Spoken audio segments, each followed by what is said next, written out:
Olá, povo de Deus! Estamos iniciando a nossa live das 20 horas em ponto. Nós estamos trabalhando o livro do Apocalipse. Nós estamos no módulo de número 9. O tema é Satanás, o Deus desse século. Seja bem-vindo, Eduardo. Boa noite. Neste módulo, nós já fizemos a parte 1, a parte 2. Nós estamos, me parece que na parte 3. Nós mostramos acerca dos anjos, Satanás, contamos da sua criação. Ele foi criado perfeito. Ele foi o modelo, o modelo para a criação de todos os anjos depois dele. Nós demonstramos que os anjos foram criados no segundo dia. Nós entendemos isso fazendo uma leitura conjugada de Neemias capítulo 9, o versículo 6, com Jó 38, o verso 4 a 7, e o segundo dia da criação. Nós fizemos a observação que o segundo dia da criação foi o único dia que Deus disse que não era bom. Algum evento aconteceu naquele dia que permitiu Deus declarar que não era bom. Nós demonstramos que os anjos foram criados com grande poder. Eles são seres imateriais, são seres invisíveis, mas são seres finitos. Eles têm uma forma, seja lá qual ela for.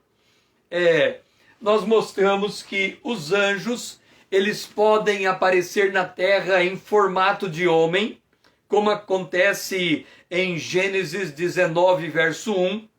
Ao anoitecer, vieram os dois anjos a Sodoma, a cuja entrada estava Ló assentado.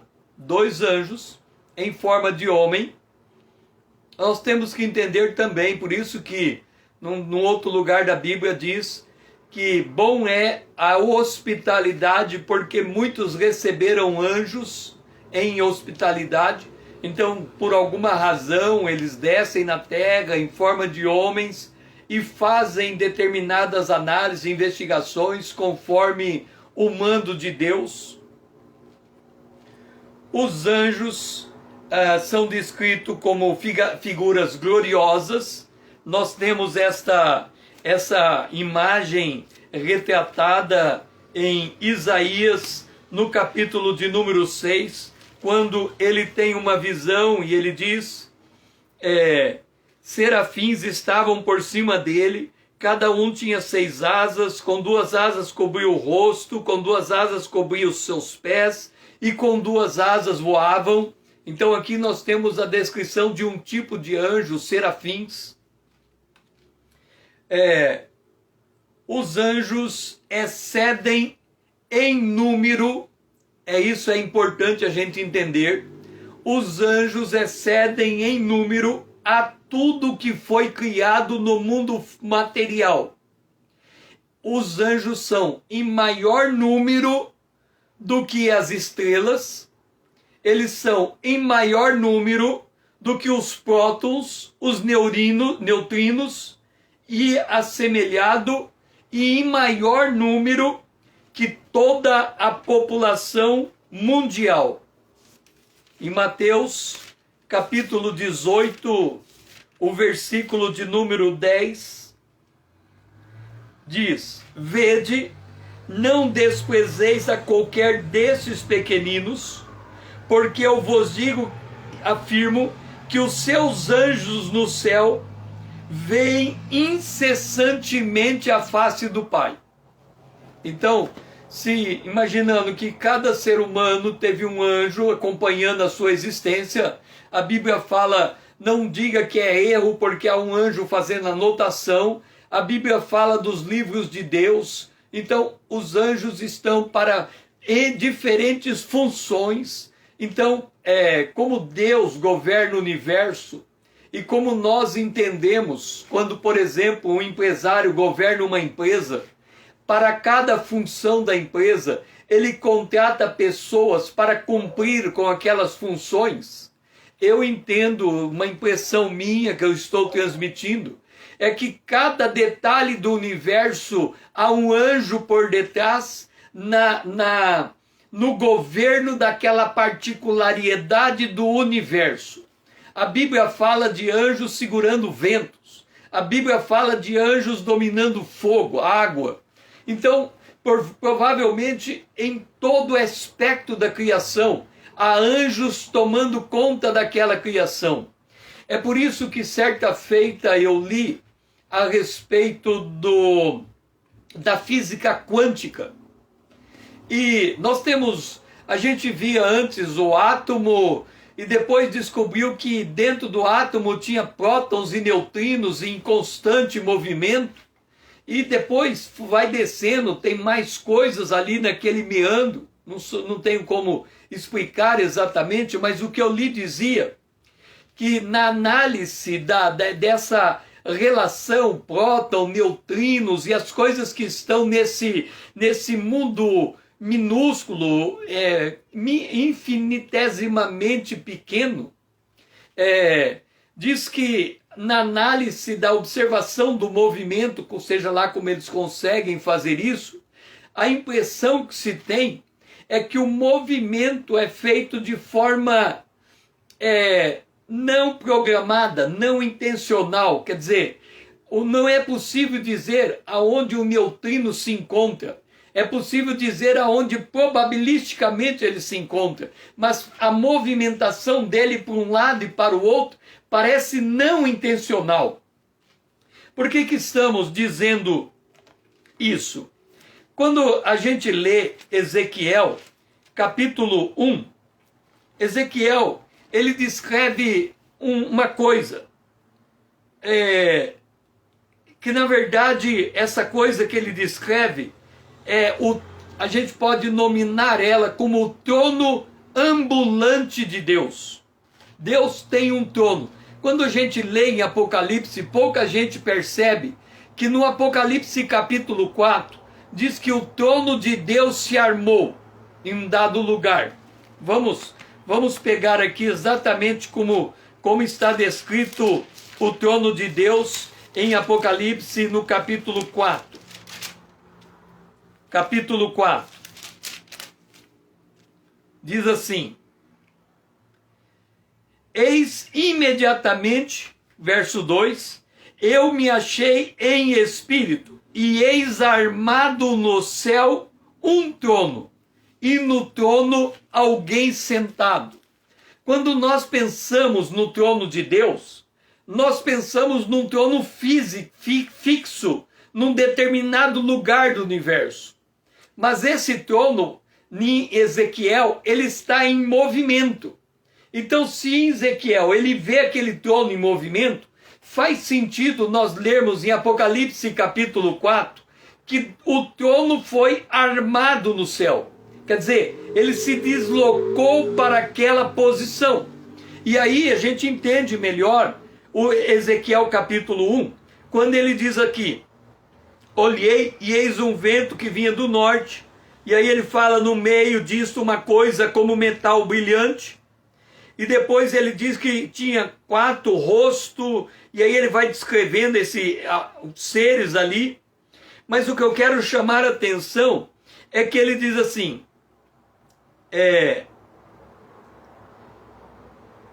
desses seres, e aí ele diz assim: e as suas cambotas eram altas e metiam medo. E depois ele diz: Dora, seja bem-vinda. E nas 4 rodas, as mesmas eram cheias de olhos ao redor.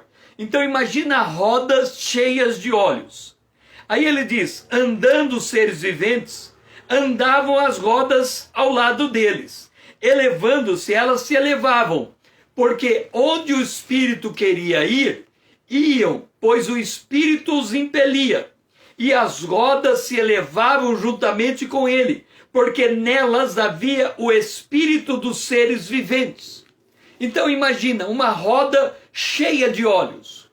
Agora imagina um elétron, um próton, e nós podemos conceber que naquele meandro pode ter um anjo também infinitamente pequeno, tomando conta daquela particularidade do universo, como pode ter, por exemplo, o anjo, o príncipe da Pérsia, que era um anjo caído, cuidando dos destinos da Pérsia, e depois viria o príncipe da Grécia. Então, quando nós falamos do mundo angelical, seja os bons ou os caídos, nós estamos falando de uma miríade, mas uma miríade incalculável de anjos. Nós não podemos imaginar o quanto isso seja. Quando nós quando nós olhamos os anjos sobre essa perspectiva, nós temos que entender o seguinte: veja a população do planeta Terra. A população hoje do planeta Terra é de 7 bilhões de pessoas. Essas 7 bilhões de pessoas, elas estão divididas em nações. Cada nação tem um governante. Cada governante tem esferas de governos em diferentes níveis. Cada esfera de governos tem uma imensidão de servidores trabalhando em prol desses habitantes, 7 bilhões. Da mesma maneira, se a Terra é trabalhada desse jeito, o universo é trabalhado desse jeito. E quando nós falamos dessa infinidade de anjos, nós temos que entender que há um Criador, um Senhor, com o Espírito Santo que está em todos os lugares. O Espírito Santo é onipresente. Ele ocupa todos os espaços. Quer dizer, mesmo que todos os anjos se articulem em atitudes em todo o universo, eles não fazem sem uma coordenação maior, que é o governante de todo o universo. Então nós temos aqui, na nossa figura, o trono de Deus. O trono que rege tudo isso. Ora, se nós podemos conceber uma empresa na direção de um homem com 30 mil funcionários, 50 mil funcionários, 100 mil funcionários, o que é para Deus reger o universo inteiro coalhado de anjos? Então, quando nós pensamos em anjos, nós temos que pensar na dimensão toda que é eles. Porque muitas vezes nós apequenamos este universo invisível aos nossos olhos. E aí a gente fica falando coisas que não fazem sentido algum. Então, quando nós pensamos nessa magnitude toda, é por isso que não há como nenhum ser humano dirigir o seu pleito a um anjo. Ele dirige o seu pleito a Deus, em nome de Jesus. E se porventura Deus entende que uma intervenção angelical é necessária, ele autoriza, caso contrário ele tem outros recursos. Então nós não podemos imaginar nós querendo ditar a Deus como que ele deve trabalhar uma dada situação. Quando Jó morreu, esse foi o argumento de Deus a Jó. Aliás, desculpe, quando Jó, ele sofreu toda aquela enfermidade, ele não entendia, e Deus vem conversar com ele, ele pergunta: Jó, você entende como é que eu criei tudo? Você entende como é que administro a criação? Você entende como que eu cheguei de lá até o dia de hoje? E o que está acontecendo na tua vida? E todas as variáveis que estão envolvidas? E Jó chegou, não entendo, estou falando daquilo que eu não conhecia. Então ele assentiu e chegou à conclusão que ele devia confiar tão somente em Deus e deixar de querer dirigir o universo se colocando no lugar de Deus. Então nós temos que ter essa correta dimensão da visão inteira daquilo que Deus cria. Hebreus, quando nós lemos Hebreus capítulo 12, o verso 22, ele vem reforçar esta afirmação que eu estou dando. Hebreus 12, 22.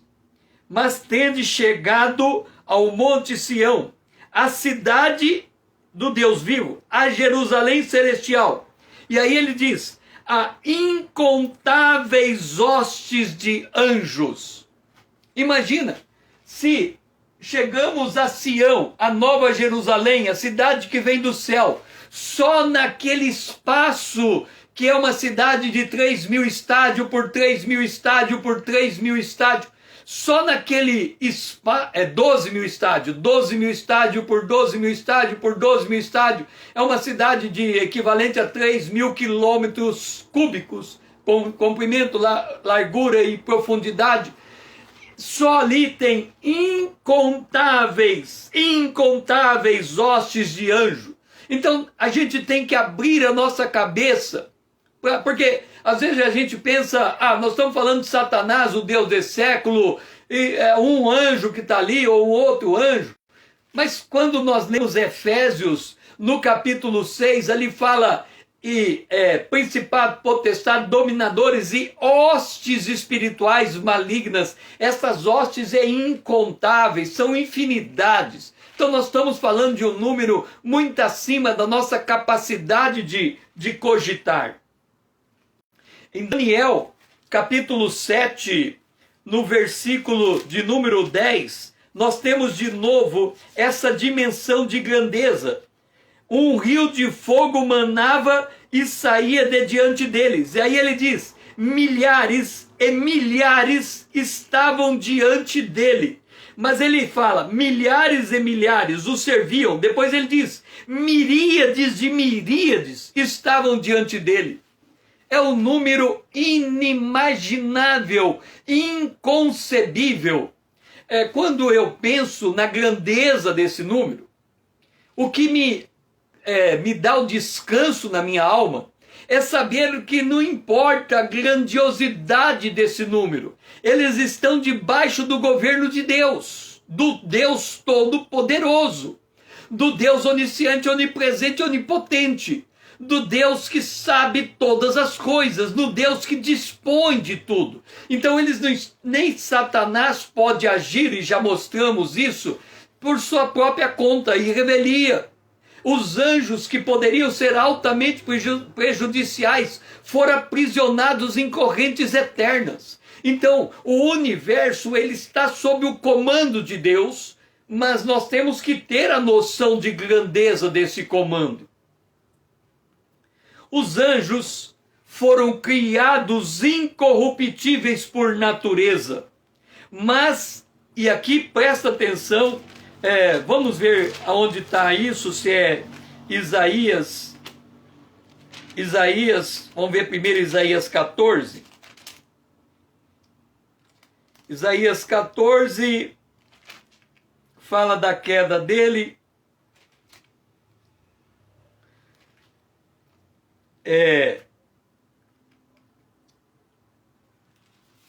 Acho que vai estar em Ezequiel 28, Ezequiel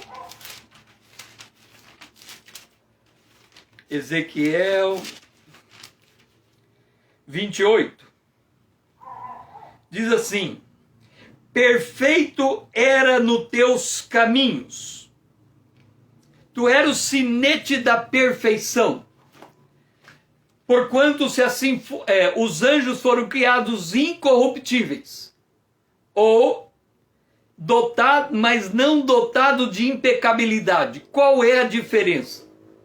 Se o anjo fosse criado de impecabilidade, nenhum anjo poderia se voltar contra Deus.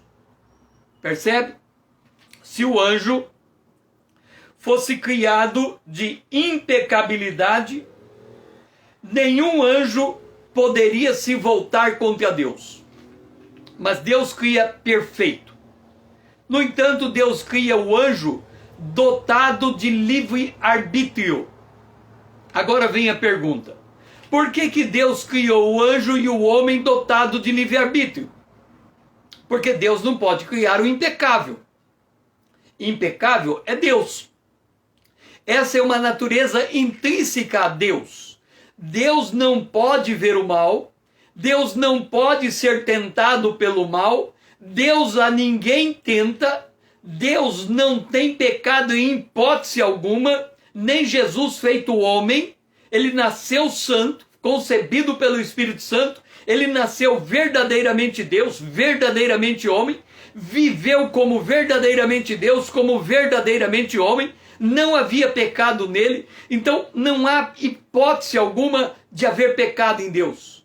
Então Deus não poderia criar outro Deus. Deus cria o anjo, Deus cria o homem, Deus cria seres racionais, seres que podem decidir o seu futuro. Aí você diz, mas espera lá, se Deus cria seres racionais, e se Deus cria com livre-arbítrio perfeito, inclusive para sair da presença de Deus, porventura, quando o anjo decide sair da presença de Deus, Deus não perdeu o governo sobre o mal? Essa é a pergunta. A resposta é simples. Note, quando Deus chama o homem, criado perfeito, perfeitamente habilitado para viver o que Deus preparou para ele, Deus disse, tem uma árvore proibida, se você comer, morre. Quando Deus declara isto, ele está declarando uma sentença. Ele diz, se você comer, morre. Então ele está se colocando como juiz daquilo que ele cria. Então ele diz, olha, tem o bem, tem o mal, tem a vida, tem a morte. Você escolhe. Se você quer a vida, tem vida. Se você quer a morte, tem morte. Mas se você for para a morte, tem depois da morte o juízo e a segunda morte. E aí a Bíblia diz que Deus preparou o fogo, o inferno, o lago de fogo para o diabo e seus anjos. Portanto, os anjos devem ter sido avisados que eles tinham livre-arbítrio, mas caindo do livre-arbítrio, o que lhe esperava era o lago de fogo, o lago de enxofre. Portanto, Deus tem o pleno domínio, mesmo para aquele que escolhe o caminho do mal. Porque ainda que ele escolha o mal, pratique o mal, destrua o bem, ele vai ser penalizado, vai ser sentenciado e vai ser lançado a um lago de fogo. Então Deus não perde o domínio ainda sobre o mal. É por isso que lemos em Hebreus capítulo 1, o versículo 3. Nós temos que entender toda a criação, inclusive os anjos, à luz de Hebreus capítulo 1, o versículo de número 3. É importante você folhear a sua Bíblia para você ter a clareza da palavra de Deus na leitura das Escrituras. Diz assim, Jesus, ele é o resplendor da glória e a expressão exata do ser de Deus. E aí diz, ele sustenta todas as coisas pela palavra do seu poder. Entenda uma coisa, pega um balão, enche o balão e solta o balão. Quando você enche o balão está na tua governabilidade. Quando você solta o balão, o ar empurra o balão e ele sai como barata tonta no ar, até cair, seco. Não tem mais nada dentro dele. Se Deus, ele parasse de sustentar mesmo a maldade, mesmo Satanás, ele seria aniquilado plenamente. Ele deixaria de ser contado na existência. Então mesmo o anjo caído, o anjo do bem, o homem em qualquer condição, ele é sustentado pela palavra de Deus. Observe um detalhe. Vamos entender isso. Quando você senta na mesa para almoçar, você coloca na tua mesa um prato e põe arroz, feijão e carne. Mas vamos pegar só os vegetais. Você põe aquilo que vem da erva, do vegetal. Você pega o arroz, o feijão e a verdura. Você põe aquilo no teu prato. Se a gente falar para você, você conhece a cadeia produtiva que há por detrás do que está no teu prato? Você vai dizer assim, olha, O arroz, o feijão e a verdura veio do mercado. Se eu for no mercado e perguntar, o mercado vai dizer assim: o arroz, o feijão e a verdura veio do atravessador ou do intermediário. Se eu for no intermediário e perguntar de onde veio o arroz, o feijão e a verdura, ele vai dizer: eu comprei do agricultor. Se eu for até o agricultor e perguntar de onde veio o arroz, o feijão e a verdura, ele vai dizer: eu lancei a semente no solo, plantei e colhi. É óbvio, isso acontece todo dia. Você diria: César, por que você vem me explicar uma obviedade desta, o alimento entrando no prato? Leia Gênesis capítulo 1, versículo 11. Produza a terra relva, ervas que deem semente, e árvores frutíferas que deem fruto, segundo a sua espécie. A terra, pois, produziu ervas que davam semente segundo a sua espécie, e árvores cuja semente estava nele, conforme a sua espécie. Ou seja, por que eu tenho que orar agradecendo pela comida? Não é uma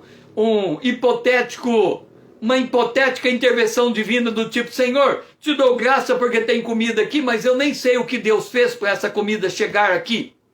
Mas eu posso dizer com clareza, quando Deus deu a primeira ordem para a terra, que a erva e a árvore tinha que produzir o seu fruto, e o fruto vai se reproduzindo até chegar no meu prato, ele está sustentando a palavra que ele entregou. Por isso que eu continuo tendo alimento, porque se ele dissesse palavra, não funcione mais. Nada mais seria colhido no solo. É por isso que quando Elias ora e diz: para a chuva, houve seca. Israel passou fome. Por quê? Porque Deus cortou o ciclo. Ele, na sua palavra, ele declarou, ele cortou. Agora você diz: César, por que você está declarando essa obviedade? É porque os anjos estão debaixo desse mesmo controle. Bons e maus. Todo o universo está debaixo dessa sustentação da palavra de Deus. Quando a gente olha para a Terra, ela parada no espaço, ou de pendurada no espaço, se movimentando num traço lógico, coneidal, né? Se movimentando, essa movimentação da Terra é uma movimentação sustentada pela palavra. Por isso que quando a gente lê Hebreus capítulo 11, diz que as coisas visíveis, elas foram feitas pelas invisíveis.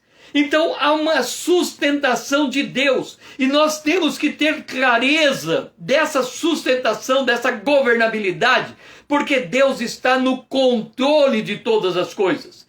Então nós temos que entender esse controle. Mas aqui uma questão: quando a gente declara que Deus está no controle, nós estamos declarando que nós confiamos em Deus. Por outro lado, se nós questionamos, e temos o direito de questionar, então nós estamos naquilo que Paulo fala: não seja insensato, busque conhecer a vontade de Deus. Então quando eu vou perguntar: Deus, qual é a tua vontade? Eu não estou questionando o controle dele, eu estou questionando o meu entendimento desse controle. Então quando a gente pensa nos seres angelicais, nós temos que pensar conectado no controle de Deus. Tudo que foi criado está conectado neste controle. Para que os anjos pudessem ser confirmados na incorruptibilidade, eles precisariam exercer contínua escolha de virtude, porquanto foram dotados de livre-arbítrio como os anjos, os homens. Entenda, Deus criou os anjos perfeitos. Isso significa perfeitamente habilitado para cumprir o seu papel. Os serafins clamam dia e noite: santo, santo, santo é o nome do Senhor. em toda a eternidade, desde a hora em que eles foram criados, por toda a eternidade, os serafins não terão nenhuma outra função senão aquela. Agora, um serafim que está lá no trono de Deus, dizendo: Santo, Santo, Santo, Santo, Santo, Santo, é o Senhor nosso Deus, Santo, Santo, Santo. Ele pode um dia de manhã falar: hoje eu não vou dizer que ele é santo. Ok, está no direito dele. Se ele fizer isso, imediatamente ele se rebelou contra o seu papel. Ele passa a ser contado entre os anjos caídos. Por quê? Porque para ele permanecer naquela posição, ele tem que alinhar a sua vontade àquela vontade. Entenda, eu vou trabalhar em uma empresa. Essa empresa tem a sua identidade organizacional, missão, visão e valores. Se eu quero permanecer trabalhando naquela empresa, eu tenho que trabalhar de acordo com aquela missão. Se eu não concordar com a missão, eu vou embora e me demito. Da mesma maneira, os anjos, para continuar na sua incorruptibilidade, eles têm que manter esta vontade de fazer o que eles sempre foram chamados a fazer. Isso é o que caracteriza os anjos bons. Os maus, num dado momento, eles acharam por bem tomar outra decisão. E aí eles se rebelaram, e aí tem toda uma história que nós vamos conhecer. Todos os seres dotados de livre-arbítrio, como é o caso dos anjos e dos homens, para alcançar a beatitude, a bem-aventurança, eles precisam da ajuda divina. O que estamos dizendo com isso? Olha para o homem no jardim do Éden. Deus cria o homem perfeito, perfeitamente habilitado para viver em perfeita santidade diante de Deus e dos anjos, na missão que lhe foi dada a cumprir. Frutificar, multiplicar, crescer, sujeitar a terra. Ele poderia viver a eternidade desse jeito. Mas num dado momento, por engano da serpente, ele desobedeceu a Deus e mudou essa realidade. Ora, para que ele possa voltar à sua posição, ele precisou que Jesus morresse na cruz por seus pecados e criasse as condicionantes para ele ser justificado, regenerado, tornado filho de Deus e depois glorificado. Da mesma maneira, os anjos, para que eles mantenham a perpetuidade da sua vontade, pode acontecer, a gente não tenha como dar certeza, que Deus, quando um anjo toma a decisão dizendo: a partir de hoje, por toda a eternidade, eu decidi o que eu quero na minha vida, é santo, santo, santo o Senhor, Deus pode, por aquele ato, por um convencimento do Espírito Santo, Deus pode confirmar aquele anjo e ele alcançar de um certo grau de impecabilidade, mas não porque ele foi criado impecável, mas porque ele tomou uma decisão eterna, como a gente toma a decisão eterna de aceitar Jesus e vamos receber um corpo glorificado e nunca mais se falará de pecado para esses que estão revestidos de incorruptibilidade, porque houve uma ação divina em cima de uma coisa criada que num dado momento do tempo ela tomou uma atitude diante de Deus, confirmada e corroborada pelo Espírito de Deus, que ela sabe qual é o seu destino eterno. Então, com isso eu estou dizendo que é provável que a definição da decisão entre os anjos já está definida por toda a eternidade. Quem é bom nunca mais volta a ser mal, quem é mal nunca mais será bom. E assim permanece. Da mesma maneira, quando terminar a história do homem como nós a conhecemos, também estará selado o destino da humanidade. Quem é incorruptível, incorruptível, e não se fala mais nisso. Então, esta é a característica dos anjos. Se nós não entendermos isso, não vamos entender a queda de Satanás. Não vamos entender a rebelião angelical. Porque não vamos entender a lógica da criação divina. À luz de João, capítulo 17, verso 3. Vamos ler o que está escrito. É importante que a gente folheie a Bíblia, que a gente examine o texto, que a gente não leve só na memória, mas refaça a memorização do texto pela contínua leitura dele. A palavra é viva e eficaz. Diz assim: a vida eterna é esta, que te conheça a ti, quer dizer, a Deus o Pai, o único Deus verdadeiro, e a Jesus Cristo a quem enviaste. Observa, quando nós falamos do Deus Trino, que foi o nosso módulo de número, esse é o módulo 7, 6, o módulo 5, me parece, o Deus Trino, nós falamos que Deus é uma única substância. Dentro dessa substância tem 3 pessoas, Pai, Filho e Espírito Santo. Que quando na mesma frase, na mesma sentença, nós vamos declarar quem Deus é, nós atribuímos a divindade ao Pai. Deus, o Pai. Se vamos seguir a sequência da frase, para não repetir Deus 3 vezes, porque há um Deus, nós dizemos Deus o Pai, Jesus Cristo o Senhor e o Espírito Santo. E assim, na nossa afirmação, nós declaramos que há um único Deus. Se nós formos falar em separado, vamos explicar quem Deus Pai é, nós vamos dizer Deus o Pai. Se nós vamos explicar quem Jesus Cristo é, nós vamos dizer Deus Jesus Cristo. E se nós formos explicar quem o Espírito Santo é, nós vamos dizer Deus, o Espírito Santo. Mas para ficar claro que é o único Deus, vem essa afirmação. O único Deus verdadeiro é o Pai. E a Jesus Cristo, que também é Deus, lembra? Gênesis 1:1, no princípio era o verbo estava com Deus, e o verbo era Deus. Este é Jesus Cristo. Jesus Cristo, a vida eterna é conhecer o Pai e conhecer Jesus Cristo enviado pelo Pai.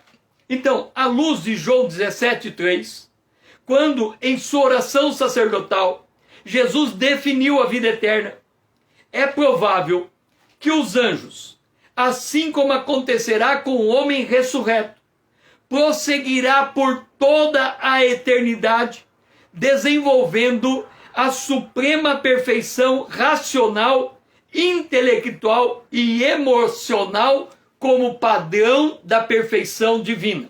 César, o que você falou? Estou dizendo o seguinte: anjo não nasce sabendo, homem não nasce sabendo. Jesus, quando se fez homem, absteve de vir conhecendo. Ele aprendeu pela obediência as coisas que tinha que sofrer. Anjos e homens não nascem sabendo. Quando terminar a vida como nós a conhecemos, quando nós recebermos um corpo glorificado, quando nós entrarmos na eternidade, considere a eternidade da seguinte maneira. Nós temos hoje a opção de escolher várias ciências para estudar. Então podemos escolher engenharia, medicina, engenharia mecânica, engenharia nuclear, podemos escolher física, matemática, história, cada ciência. Um homem em cada uma dessas ciências passa a vida inteira estudando. E se ele for para o mestrado, ele tem que pegar um livro, escolher um capítulo e fazer uma tese do capítulo. Se ele for para o doutorado, ele tem que pegar um capítulo, escolher uma página e fazer a tese, a dissertação da página. Quer dizer, quanto mais ele sobe no conhecimento, mais ele restringe o seu objeto de análise. Agora, se eu quiser conhecer todas as ciências do mundo, eu precisaria da eternidade, para que quando eu chegasse em todo o conhecimento da física, eu pudesse chegar no conhecimento da química. E quando eu esgotasse, se isso é possível, o conhecimento da química, eu chegaria no conhecimento da biologia. E quando eu somasse todos os meus conhecimentos, eu ainda não teria o conhecimento de Deus. Por isso que nós precisamos de vida eterna, porque muitos pensam a vida eterna como sendo arrebatado e já conhecendo tudo, sendo igual a Deus, no sentido de ser onipotente, onipresente, onisciente. Isso não existe. Onipotente, onisciente, onisciente é Deus. Se nós quisermos conhecer uma estrela de primeira grandeza, nós teremos que ir lá até lá visitá-la. Sabe-se lá, o anjo anda em velocidade de luz.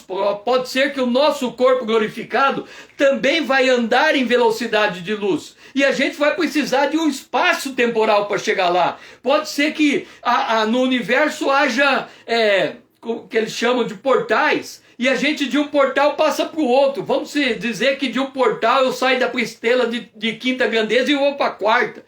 Mas ainda assim tem espaço e tempo para chegar ao conhecimento. Então, quando nós olhamos anjos e homens, entenda, nós não estamos falando de que eles têm conhecimento absoluto das coisas.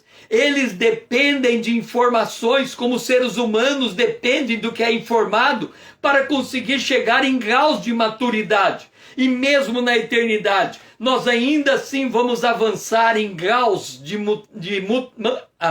maturidade e graus de crescimento de conhecimento racional, intelectual e emocional. Então a vida eterna, ela é muito mais dinâmica, é muito mais rica, é muito mais próspera, é muito mais grandiosa de tudo aquilo que a gente consegue conceber.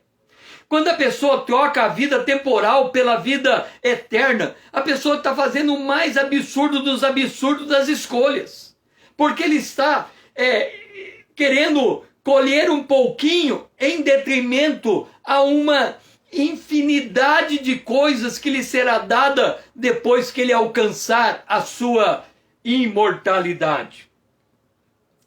Por isso, Salmo 57, o verso 2, Davi faz uma oração muito sábia. Ele diz: clamarei ao Deus Altíssimo, ao Deus que por mim tudo executa.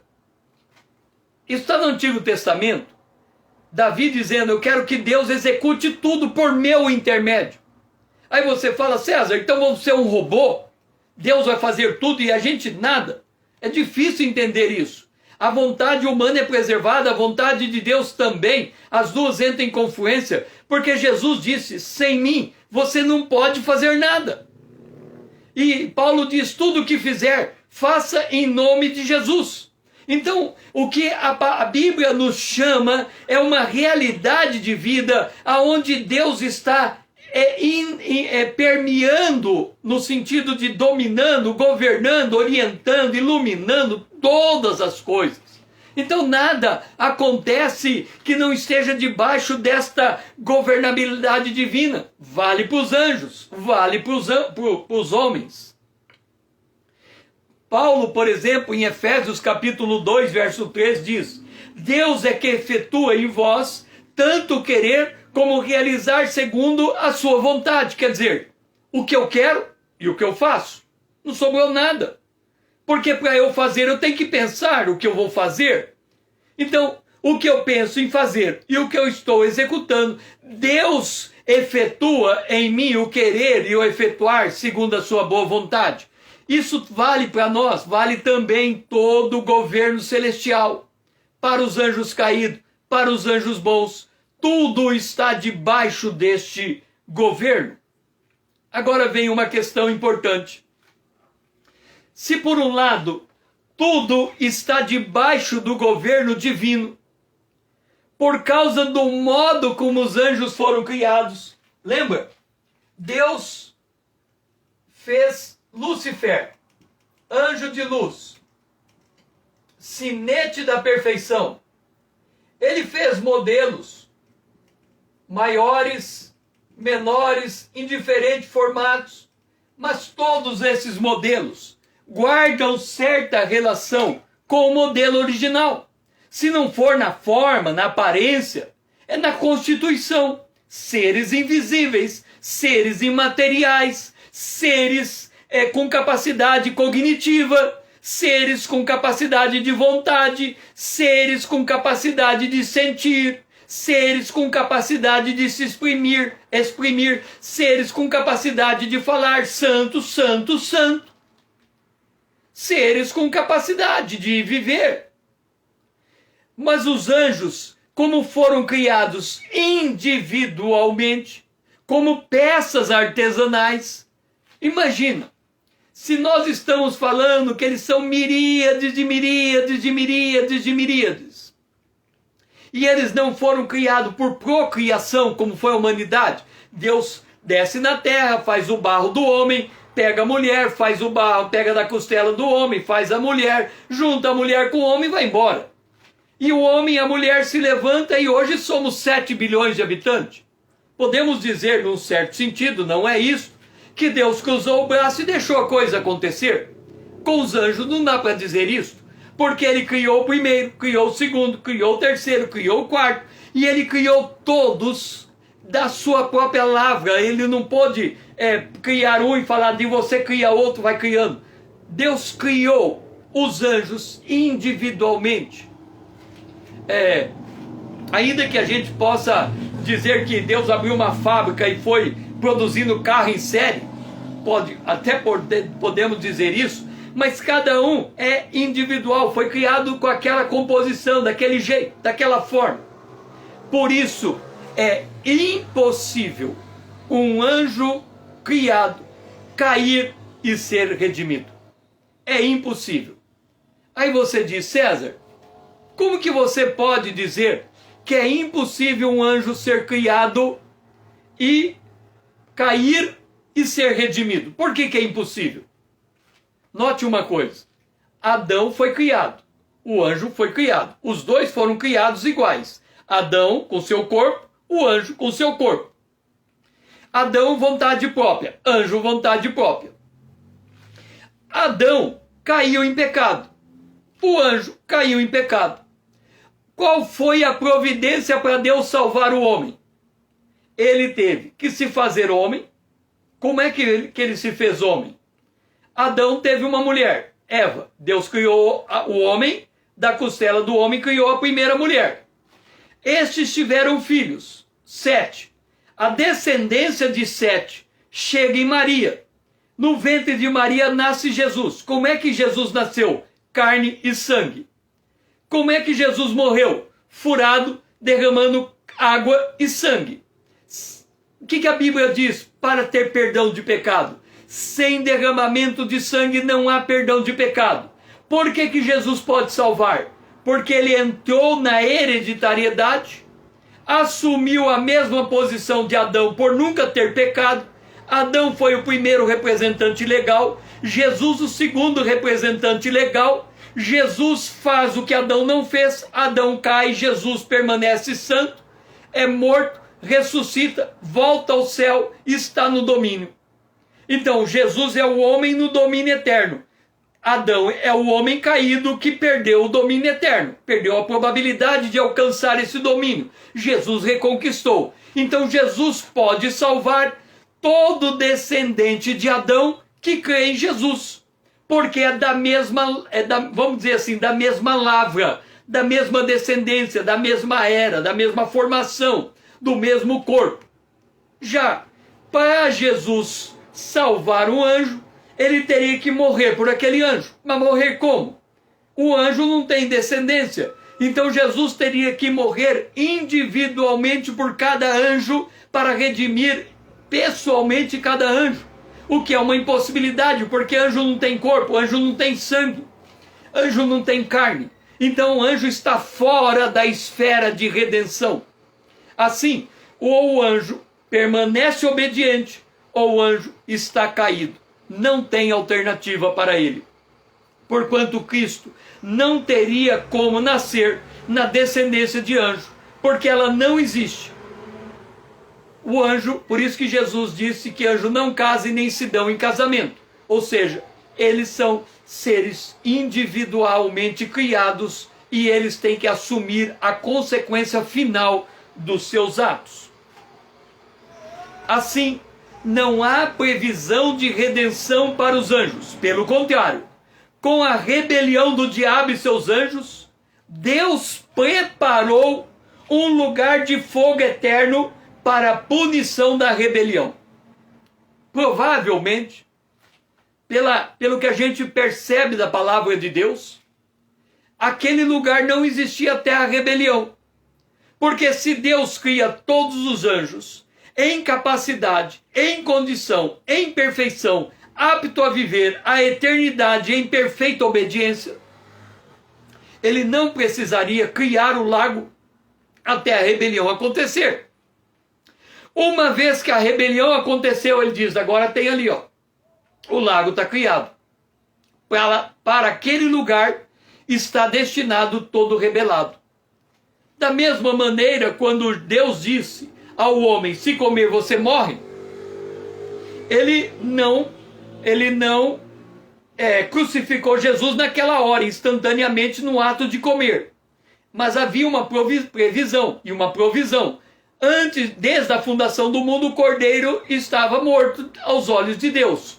Ou seja, assim como havia uma previsão de um lago de fogo para a rebelião de anjo, havia uma previsão de uma redenção para a queda dos homens. Então Deus não é pego de surpresa porque Satanás se rebela. Por isso que nós lemos em Mateus capítulo 25, e é importante nós lermos isso, porque tem muita gente que diz o inferno não existe. A concepção de que o inferno não existe, não entender o governo de Deus, não entender o papel de Deus como juiz. Porque, por exemplo, você pode dizer assim, o inferno não existe. Ok, você vai dizer também, presídio não existe? Ora, se tem juiz, se tem sentença e se tem prisão, tem que ter presídio. Então, se tem sentença, se o comer morre, tem que ter um lugar de destino a quem morre. E aqui está Mateus capítulo 25, verso 41. Então o rei dirá também aos que estiverem à sua esquerda, apartai-vos de mim, malditos, para o fogo eterno, preparado para o diabo e seus anjos. Com isso nós entendemos que o fogo eterno, que a morte eterna, o que a Bíblia chama de segunda morte, a segunda morte é uma morte de sofrimento eterno, não é um aniquilamento. Deus não pode aniquilar, porque Deus criou o homem à sua imagem. A imagem de Deus aponta para a eternidade.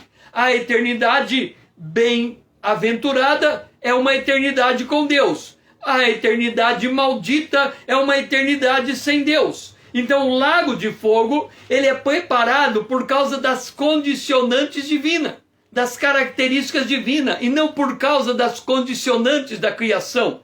Se Deus cria seres racionais apontando um fim para eles, ele tem que dar um fim eterno, porque Deus é eterno, e tudo que Deus faz é a eternidade. Por isso que quando lemos em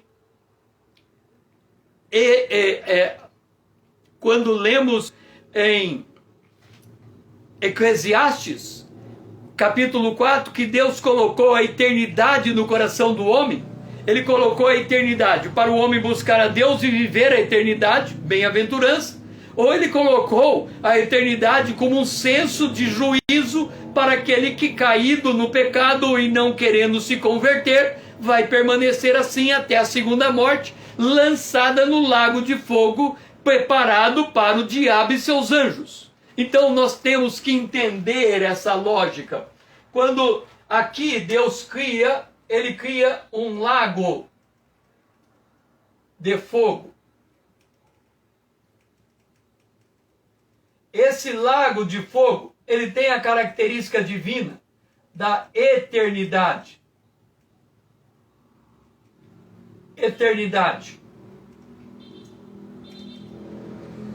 Eternidade. Recente, aqui no Brasil, se uma pessoa cometer centenas de crimes, ele é condenado por centenas de anos, mas é reduzido a 30 anos. nos Estados Unidos, se a pessoa cometer centenas de crimes, soma-se todas as penas e ele é preso por 350 anos. Mas ele vai viver 20 anos, 30 anos e vai morrer. Mas a penalidade dele ultrapassa a morte dele. É uma sinalização que a pena do homem não termina nessa terra. Tem um lago de fogo preparado para o diabo e seus anjos e para toda a humanidade maldita que vai ser lançada naquele lugar comum. Então, quando nós temos esta visão da eternidade, nós conseguimos entender melhor a dinâmica do lago de fogo, do inferno, da morte eterna. Por conclusão, os anjos foram criados em estado de perfeição, dotados de vontade própria, portanto, aptos a escolher a quem deviam servir, se a Deus ou se a si mesmo. Da mesma maneira, Adão foi criado perfeito e perfeitamente habilitado para escolher se serviria a Deus ou serviria a si mesmo. Ele se deixou enganar, passou a servir a si mesmo e impulsionado pelo príncipe dessas trevas. Por isso, em Ezequiel, capítulo 28, versículo 15, Ezequiel, capítulo 28, versículo 15, nós lemos: perfeito era nos teus caminhos, diz a respeito de Lucifer, desde o dia em que foste criado, até que se achou iniquidade em você. Quer dizer, você era perfeito, vivia de modo perfeito, até o dia que você parou de servir a Deus e voltou para servir a você mesmo. Naquele dia, o pecado chegou, o ego chegou e você caiu. Do mesmo modo como Adão foi submetido à prova no jardim do Éden, assim também os anjos tinham em si mesmo a capacidade de escolher entre pecar e, por consequência, rebelar-se contra Deus, ou não pecar e confirmar a sua perfeição diante de Deus. Por não se casarem, nem se darem em casamento, é o que está em Lucas capítulo 20, 34 a 36, os anjos não se constituem uma raça. Isso porque cada um deles foi criado diretamente por Deus, de forma única e singular. Nesse processo, Deus fez o primeiro anjo, Lucifer, que se tornou o padrão e referência para a criação de todos os demais anjos, até o momento que ele fez a escolha. Entenda, quando nós lemos aqui, ele era perfeito nos seus caminhos, desde o dia que foi criado. Tudo que Deus cria é perfeito. Aí alguém vai dizer, se Deus cria tudo perfeito, por que ele cria um anjo para pecar? Por que ele cria um homem para pecar? É que Deus não pode criar outro Deus. Ele não pode criar um ser impecável. Mas ele é juiz. Ele diz, eu criei você, anjo. Eu criei você, homem. Você tem perfeita condição de viver em obediência a mim, anjo. Você tem perfeita condição de viver em obediência em relação a mim, homem. Agora, ao homem ele diz, se pecar você morre. Aí nós lemos em Hebreus, depois da morte vem o juízo. E nós lemos em Mateus, é lançado no lago de fogo, preparado para o diabo e seus anjos. Então nós entendemos que Deus também deu ao anjo o direito de escolha, mas na desobediência ele deu o destino. Então, é por isso que fica entendido por que o mal entra na terra. Deus não tem nada a ver com isso. É a escolha de quem pratica o mal, que vai colher a consequência do seu mal, porque tudo aquilo que o indivíduo planta, ele colhe nas suas consequências. E se ele colhe, é porque Deus está no domínio do bem e está exercendo domínio sobre o mal. Ou seja, ele diz ao mal, você tem um limite, desse limite não passa. porque no dia que eu sentenciar você por causa da sua iniquidade, o que lhe espera é o lago de fogo. Ponto final. A história é esta, do começo ao fim. O que nós vamos entender é o desdobramento do plano divino. É por isso que estudar o Apocalipse é preciso abrir os textos, entender a dinâmica do texto, entender a visão do texto. Caso contrário, a gente fica meio que perdido na história, sem saber as condicionantes e as razões e as causas que estão por detrás dos bastidores da história. Há muita coisa que é fora da nossa capacidade de compreender, mas essas estão nos reveladas. Essa nós podemos entender e essa nós podemos raciocinar a respeito delas. Foi muito bom ter você comigo, Eduardo, Dora. Eu falo desde a hora que eu começo até a hora que eu termino, a live é 1 hora. Mas se você, enquanto eu estou falando, tem dúvida, pode colocar sua dúvida e eu vou trabalhando a resposta enquanto eu vou avançando nos estudos. É um volume de material muito grande que nós vamos estar abordando nessas lives, porque o nosso desejo, a nossa meta é levar o entendimento do Apocalipse com entendimento, com clareza, com argumento, com raciocínio, à luz da palavra de Deus, de forma que a palavra de Deus possa de fato nos orientar e a gente não fique como uma barata tonta olhando as coisas acontecer sem saber as lógicas de Deus. Renata, muito bom você estar aqui comigo.